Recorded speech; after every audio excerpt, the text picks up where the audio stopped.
É terça-feira, dia 10 de outubro de 2023, o quarto dia de confrontos. Levamos você ao vivo para a faixa de Gaza, 12h11 da terça-feira por lá. Vamos ao som da guerra.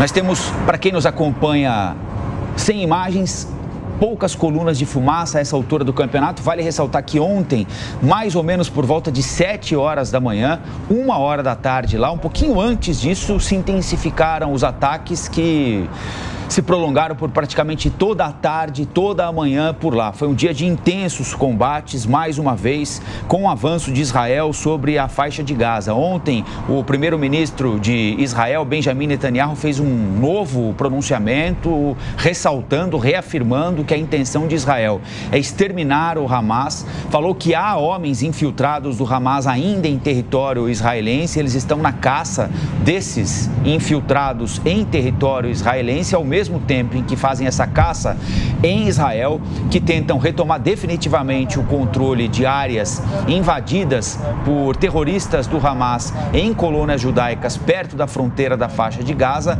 Há a intenção de avançar para a faixa de Gaza. Avanço que já aconteceu por via aérea, por via marítima. A expectativa é pelo avanço por via terrestre. Ontem, o Hamas fez uma ameaça: ou cessam os ataques imediatamente, ou vamos assassinar os reféns. Um número indeterminado de reféns. Há civis entre os reféns, há militares entre os reféns, há crianças, há mulheres, há jovens, há idosos entre os reféns. E o recado do Hamas foi claro: ou param os ataques à faixa de Gaza, ou transmitiremos ao vivo em redes sociais para o mundo inteiro o assassinato destes reféns. Fatalmente, isso entra na conta da reação israelense. 6h12, você vê imagens ao vivo agora da faixa de Gaza. Ao longo desta primeira hora do Jornal da Manhã, é claro, nós seguiremos conectados com a nossa reportagem espalhada pelo Brasil. Nós seguiremos conectados com a nossa reportagem espalhada pelo mundo. Estamos na Europa com Lucas Bazzani. Temos um correspondente que vai conversar com a gente ao vivo daqui a pouquinho, direto de Israel, para nos dar o panorama das coisas por lá neste momento. E vamos, é claro, acompanhados de especialistas para nos ajudar a entender esse quadro tão complexo da violência da geopolítica internacional. Nós vamos conversar agora com o professor de Relações Internacionais do IBMEC de Belo Horizonte, Christopher Mendonça. Professor, muito bom dia e muito obrigado por atender a Jovem Pan. Obrigado, Rafael. Obrigado, Lívia, pela oportunidade.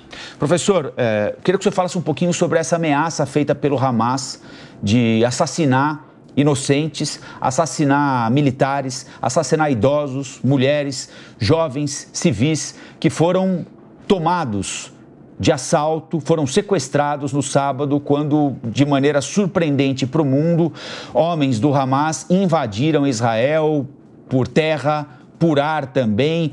Até que ponto isso pode retardar uma reação mais contundente de Israel, embora neste momento a gente já esteja vendo imagens ao vivo. Quem nos acompanha por imagens está acompanhando, quem está no rádio pode imaginar. Estamos mais uma vez vendo o horizonte da faixa de Gaza, a região repleta de prédios, de casas, muito adensada. Mais uma vez as colunas de fumaça começam a subir, muito provavelmente, né, professor, resultado de ataques aéreos perpetrados por Israel para destruir alvos militares do Hamas. Mas essa ameaça de matar civil, de matar refém, de transmitir ao vivo, pode fazer com que Israel pense duas vezes sobre a potência da reação que vem adiante, ou agora esse é um caso já contabilizado, professor? Rafael, as contraofensivas de Israel, elas são muito discrepantes, né? A tradição de Israel é de atacar com bastante vigor aqueles que eventualmente façam ataques externos ao país.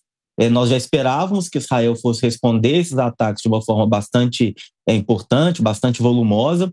No entanto, nas últimas horas, houve essa ameaça por parte do Hamas de simplesmente assassinar, inclusive utilizando mecanismos de comunicação, né, para que as pessoas do mundo todo vissem aquela situação. É uma ferramenta já utilizada por outros grupos terroristas, inclusive em guerras anteriores, como a do Iraque e a do Afeganistão, né, e coloca a nossa situação numa situação bastante vexatória, bastante difícil de ser entendida por parte dos direitos humanos. Israel certamente já tem chamado a atenção de toda a comunidade internacional. Houve uma reunião recente do Conselho de Segurança das Nações Unidas em Nova York, muito preocupadas com a condição que se estabelece no Oriente Médio. Países importantes como os Estados Unidos, a França, a Alemanha já se colocaram, né, à frente de Israel, dando suporte para que Israel possa enfrentar essa calamidade, essa situação tão sensível. E sim, né, essa ameaça pode retardar os ataques de Israel, uma vez que é uma ferramenta que não é comumente utilizada, uma ferramenta utilizada certamente por um grupo terrorista. Agora, professor, bom dia, obrigada por estar conosco nesta manhã. Lívia falando. A gente estava num dilema aqui na abertura do jornal sobre como classificar o Hamas. A gente está falando de uma situação de um grupo que, por uns, é classificado apenas como um partido político que conseguiu ganhar as eleições antes de um longo período em que elas não são realizadas desde que tomaram o poder. Mas, por outros, por várias nações do Ocidente, é classificado esse grupo como um grupo terrorista. Queria te ouvir a respeito disso, porque, obviamente, estava falando aqui com o Colombo que quando a gente fala desses combatentes, desses integrantes do Hamas que estão em campo, matando pessoas, avançando pelo território de Israel, lançando foguetes, lançando bombas e mísseis e tudo mais, a gente está falando de terroristas que estão atentando contra a vida de pessoas. Mas como fazer essa separação? É possível fazer essa separação? Queria ouvir sua opinião, professor. Lívia, essa sua pergunta é muito importante. Eu acho que tem sido uma questão que muitas pessoas têm conversado com a gente nesses últimos dias. O Hamas ele foi criado na década de 1980 com intuitos que eram intuitos políticos, mesmo um partido político. A ideia do Hamas era defender no plano internacional e principalmente frente a Israel o direito do povo palestino de ter o seu território. Então a ideia inicial do Hamas não era de ser um grupo terrorista, não era de ser algo que fugisse dos princípios do direito internacional. No entanto, nos últimos anos, o Hamas tem utilizado de técnicas que são muito semelhantes a outros grupos terroristas, como, por exemplo, o Estado Islâmico ou a Al-Qaeda.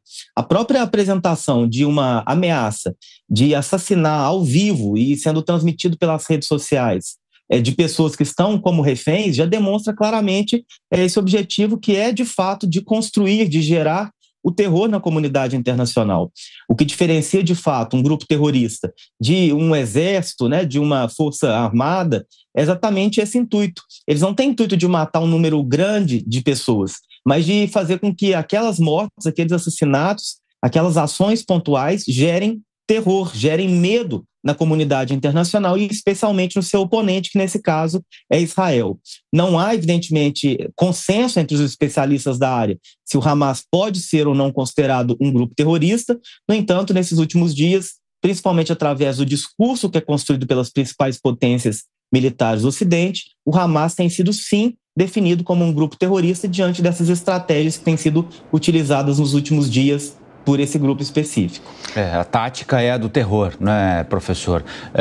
Quem invade festa, quem sequestra civil, quem estupra mulher, quem ameaça matar civil e transmitir em rede social para inviabilizar algum avanço do inimigo, está usando táticas das mais cruéis e, inegavelmente, táticas terroristas para atingir os seus objetivos, embora os objetivos já tenham sido desvirtuados ao longo do tempo, pontualmente pelo Hamas, não é? A defesa de um território palestino já deixou de ser há muito tempo a pauta exclusiva desse grupo, uma pauta que ainda é empunhada por outros grupos que optam por outras maneiras de lutar pelo reconhecimento de um Estado palestino, pela remoção de colônias judaicas instaladas na faixa de Gaza, mas especialmente na Cisjordânia, né? A gente vai voltar a falar com o professor daqui a pouquinho, ao longo desta edição do Jornal da Manhã, porque agora a nossa reportagem está chamando e reportagem tem sempre prioridade, não é isso, Lívia? Exatamente, a nossa reportagem está acompanhando, embora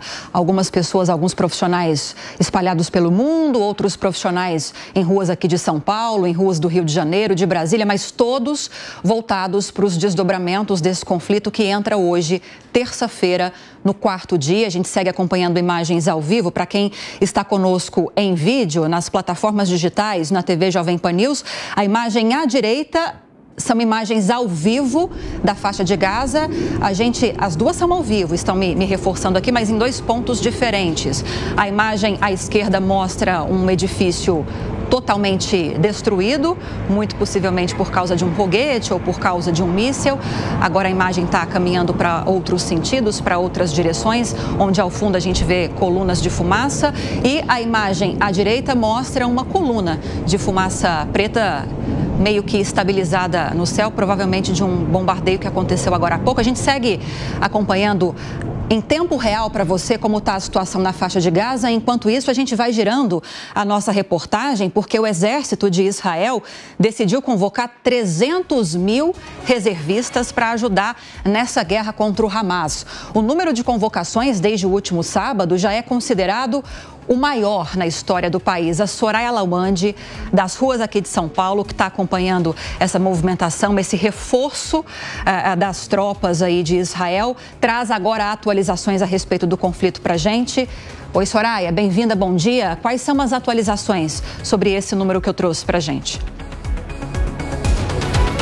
Número recorde mesmo, Lívia, como você bem pontuou. Muito bom dia para você, ao Colombo, bom dia a todos que nos acompanham aqui no Jornal da Manhã. E são reservistas que vêm de várias partes do mundo, inclusive reservistas que podem estar saindo até aqui do Brasil. Portanto, Forças de Defesa de Israel realizou essa convocação de 300 mil reservistas, que representa cerca de 3% da população, em resposta aos ataques do Hamas vindo de Gaza. E segundo o porta-voz do Exército, Daniel Hagari, na última segunda-feira, ele disse estar indo na ofensiva. O general israelense afirmou também que nunca se mobilizou tantos reservistas e tão rapidamente, e que ainda esse número indica uma preparação para uma possível invasão, ainda que em planos que não tenham sido confirmados oficialmente.